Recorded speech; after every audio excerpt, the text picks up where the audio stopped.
অবশেষে দলনেত্রীর ফোনে মিটল অভিমান।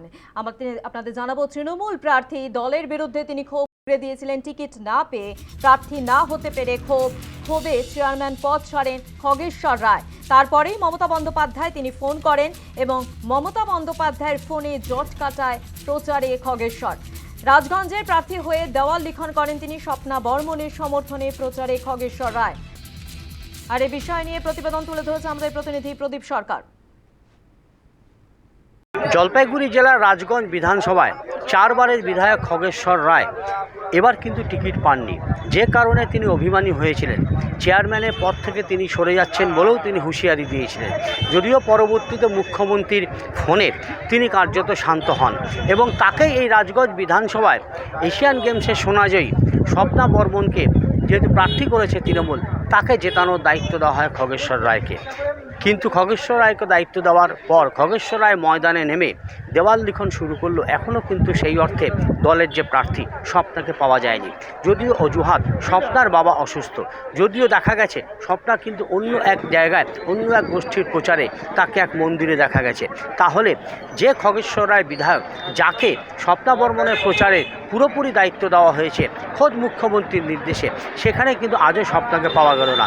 যদিও খগেশ্বর রায় জানিয়েছেন যে প্রার্থী আসবে, কিন্তু তিনি যেহেতু দলের চেয়ারম্যান এবং বিদায়ী বিধায়ক, তিনি দলের হয়ে প্রচার চালিয়ে যাবেন। প্রদীপ সরকারের রিপোর্ট, নিউজ টাইম, জলপাইগুড়ি। দলনেত্রীর ফোনে মিটল অভিমান। তৃণমূল প্রার্থী হতে না পেরে ক্ষোভে চেয়ারম্যান পদ ছাড়েন খগেশ্বর রায়। তারপরেই মমতা বন্দ্যোপাধ্যায় ফোন করেন এবং ফোনে জট কাটায় প্রচারে খগেশ্বর।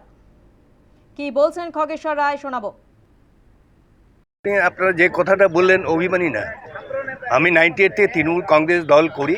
এবারে 2026 বিধানসভা নির্বাচন আমার মনের মধ্যে কোনো অভিমান নেই, যেহেতু আমি অরিজিনাল তৃণমূল কংগ্রেস।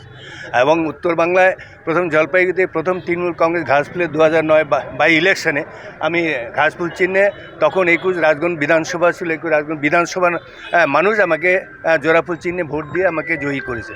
তাই প্রত্যেকটা 2009 গেল, তারপরে 11 গেল, 16 গেল, 21 গেল, 2026-এ দল চিন্তা ভাবনা করেছে যে ভালো ক্যান্ডিডেট, এবং আপনারা নিশ্চয়ই শুনেছেন যে আমাদের এশিয়ান গেমসের যেটা সোনাজয়ী স্বপ্না বর্মনকে প্রার্থী করেছে।